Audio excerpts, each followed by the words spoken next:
キリンのラガービール1種類を使ってこのメニュー全部ですね、はい、同じビールの味わいを10種類以上に変化させる継ぎ分けというのをやっています、はい、カウンター見ていただいて左側エンブレムがついているのが現代のサーバー、真ん中球体のものが昭和8年当時の設計図を元に復刻した昭和のサーバーです、はい、その2つを使ってビールの味わいを変えていきます。現代のサーバーで継ぐのがメニューの一番上ビール大学継ぎ、苦味も炭酸もしっかりしてるんですけど泡が柔らかくて飲みやすいシャープなタイプの継ぎ方です。1度2度3度は昭和のサーバー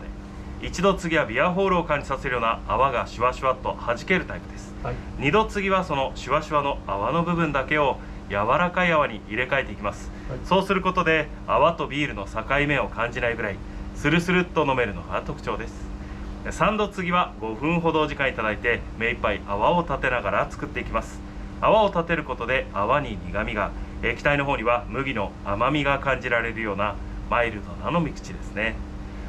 隣のアレンジメニューというのがこの基本の4つをアレンジしていったものがいろいろとあります。ビールがお好きな方でしたらビール大学継ぎや1度継ぎあたりがビールらしさがしっかり感じられて、はい、だんだん2度継ぎ3度継ぎといく順番にマイルドになっていきますね。ラガーに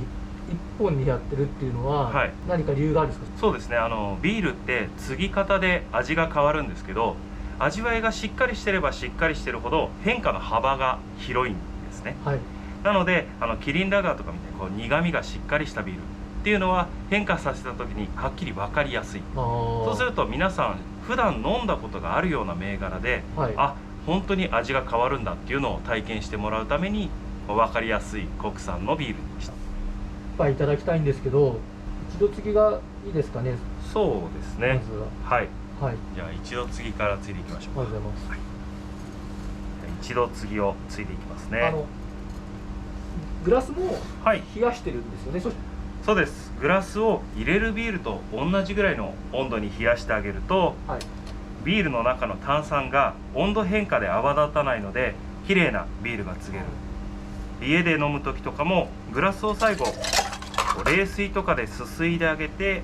しっかり水を切って継いであげると美味しくビールが継げると思います。はい、ありがとうございます。では一度継ぎを継いでいきますね。一度継ぎは真ん中昭和のサバです、はい、現代のサバよりも中のホースが太いので3倍から4倍のスピード、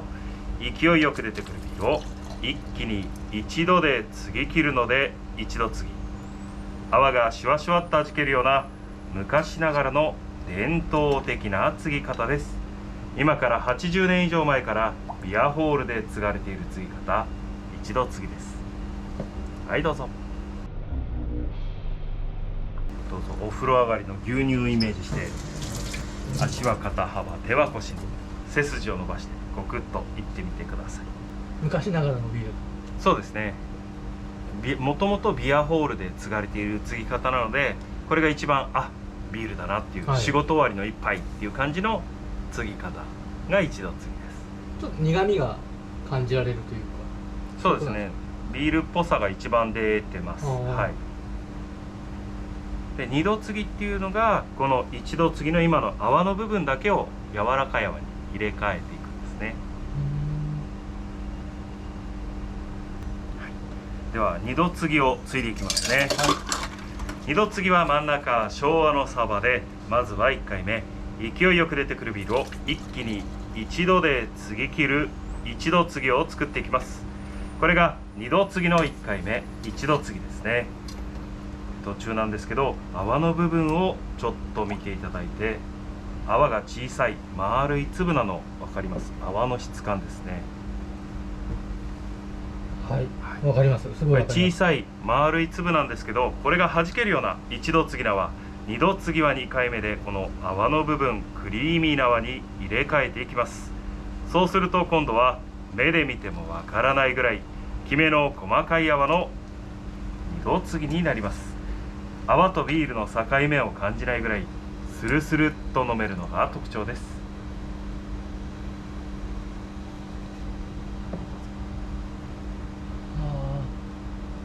すごいすごい。こ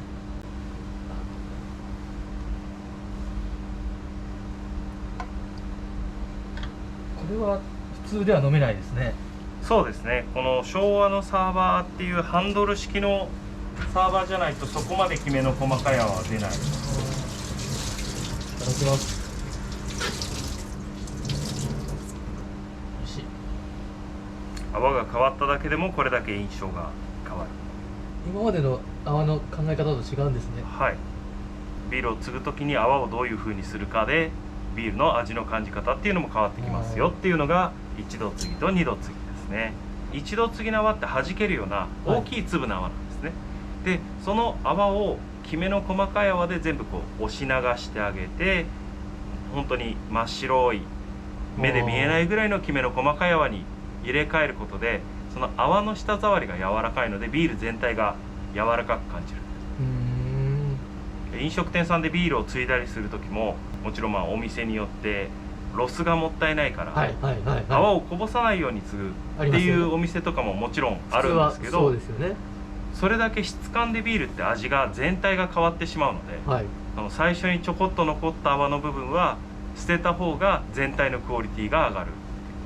なので飲食店さんでビールを継ぐ時は泡が粗いなと思ったらその粗い泡は全部押し流した方がビール1杯の価値がぐんと上がります。手前に行くとビールが出てきて、奥に倒すと泡が出てくるじゃないですか。はい、この泡で押し流してるってことですか？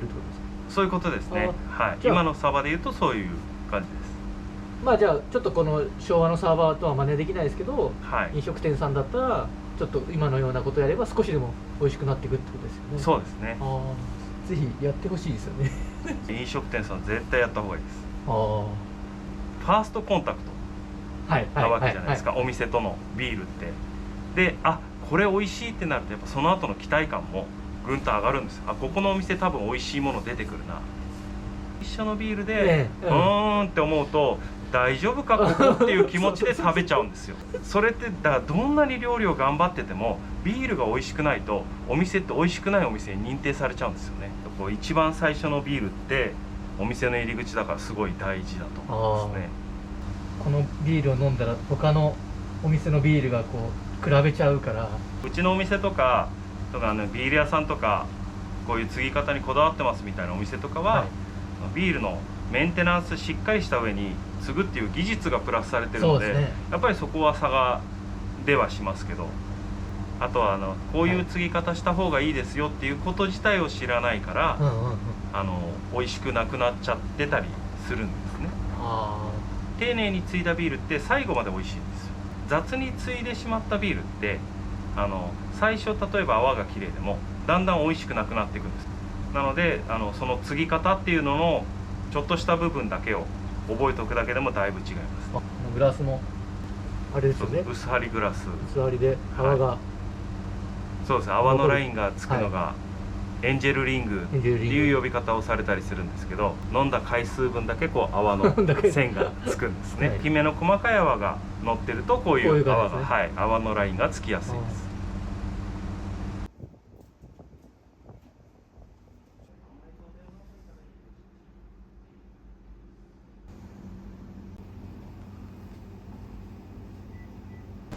さっきのグラスの話でいうと家で飲む時もそうですね、グラスの洗い方というか、香りのない洗剤で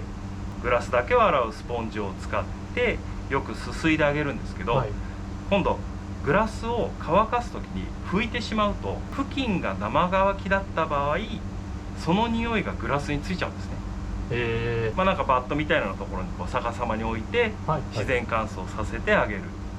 綺麗に洗えてるかなっていう目安としてはグラスの内側に気泡がポツポツついてないか、ポツポツついてたらそこの部分が上手に洗えてないので次からはそこをちょっと意識して洗ってみると綺麗になります。お願いいたします。いいですか？では灘コロンビアっていうですね。灘コロンビアは真ん中昭和のサバです。昭和のサバで継ぐ一度継ぎの泡とても消えやすい泡なので泡が消えてしまうとビールの液体空気に触れて酸化してしまいます。酸化すると独特のえぐみが出てきてしまうのでなるべく消えにくいような泡の継ぎ方を考えられたのが昔東京八重洲にあった灘コロンビアというお店の新井徳次さんという方。新井さん今はもう亡くなってしまった方なんですけれども、伝説の注ぎ手と呼ばれてまして、新井さんが作る泡の上、あまりにも濃密なので爪楊枝が当たったそうです。振っても落ちないような濃密な泡ですね。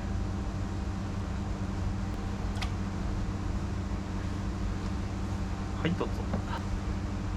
これがさっきの2度継ぎと同じように2回に分けて継いでいるんですけど、同じ2回に分けて継ぐのでもビールの味わいがガラッと変わりますね。泡は大きいんですね、ちょっとね。そうですね。泡の質感が、密度がすごいです。麦の味わいがこうぐっと出てくるような感じです。はい。ビールが苦手な人だとこういうのがいいかもしれないですね。そうですね。あとさっきの2度継ぎとかも泡が柔らかくって飲みやすいので、比較的ビールが苦手な人とかでもこれは飲みやすいってなったりしますね。ミルクを継いでいきますね。ミルクはチェコのピルスナーウルケルという醸造所で継がれている泡だけの継ぎ方です。現地チェコでは牛乳という意味でムリーコと呼ばれている継ぎ方ですね。普段ビールを飲むときはビールの液体の味わいのイメージが強いと思いますけど、泡だけ飲むと泡にもしっかり味わいがあって美味しいと感じていただけるのがミルコです。牛乳を飲むようなイメージでごくっといってみてください。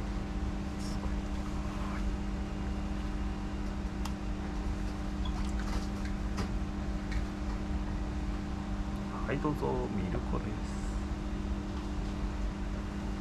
これすごいですね。はい、見た目泡なんですけど、ちゃんと飲み物飲んでる感が感じられる。やっぱりちょっと軽いですね、泡だから。そうですね。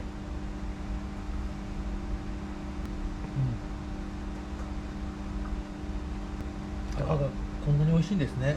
不思議な感じがする飲み物です。見た目泡なんですけど、ちゃんと喉を通るときにはこうビールになっている。だいぶ捨ててるじゃないですか。はいはい。1度継ぎ2度継ぎとかは。はい。原価高いんじゃないんですか。原価全然高いです。高いですね。ですよね。ね、チェーン店とかとこから比べたらちょっと720円高いかもしれないですけど、はい、十分価値ありますよね。そうですね。飲んでもらえたら720円って金額、ビール安いって多分感じると思います。ビールって品質がすごい均一で、はい、こんなに安いお酒って他にないと思ってて。確かにそうですね。一般の人からすると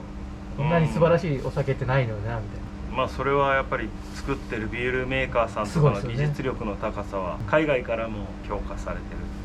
る。だからこういうことができるわけですね。安定してるからこそ。そうです。缶ビールを美味しく飲む秘訣は、継ぎ方とかあると思うんですけど、買ってきて運んでる時にビールって揺れるじゃないですか。そうすると中の炭酸が泡立ちやすい状態になってしまうので、はい、翌日飲む用のビールを買って一晩ちゃんと冷蔵庫で休ませてあげた方がいいです。じゃあすぐ飲まない方がいいってことですか。そうですそうです。もう運んだ状態で炭酸が泡立ちやすい暴れてる状態になってるので、それでついだらどうしても泡が多くなっちゃうんですよ。あとはビールの銘柄によってはクラフトビールとか、はい、味わいをしっかり感じたいビールとか少し温度を上げてあげるといいです。人間の舌って自分の体温より離れてる温度だと味を感じにくいんですよ。だからビールとかもちょっと温度を上げてあげると体温に近づいてくるので、だんだん味を強く感じるようになってきます。ですっきり飲みたいのはどんどん冷やしてあげるみたいな。すっきりは冷やす。はい、ありがとうございます。山本さんの活動というか一飲食店ではないような気もするんですけど、もともとその酒屋さんっていう、はい、酒屋で働いてたっていう時に飲食店さんとずっとお付き合いをしてるわけじゃないですか。はい、皆さん人生をかけてその飲食店をやられてる。でそこをなんとか酒屋としてもっと盛り上げたいなっていうのが僕の根本にあるので、飲食店なんですけど同業の方がどうやったらビールもっと美味しくできますとか、お店でついでる時にすごい泡が立っちゃうんですけど、どういうふうにメンテナンスしたらいいですかみたいな、そういう話を聞きに来ていただければもう全然何でも、はい、お話はしますね。だからもう飲食業界全体がビールのクオリティが上がったりとか、飲食業外にみんなが食べに行きたいなっていう環境を作る方が僕にとっては大事というか、なのでそう飲食店さん皆さん美味しいものを出したいっていう気持ちがあると思うので、それをどうやったらよりクオリティが今の状況から、要は無駄なお金をかけずにクオリティを上げれるかっていうと、こういうビールだったりとかそういうところってすごい大事になってくるので、もうそれはもう全然聞いていただければ。ぜひぜひ飲食店さんの方来るときはね、第一声で飲食店なんだけどノウハウちょうだいって言ってもらった方がありがたいです。素晴らしいお店ですね。すごい。ありがとうございます。ありがとうございます。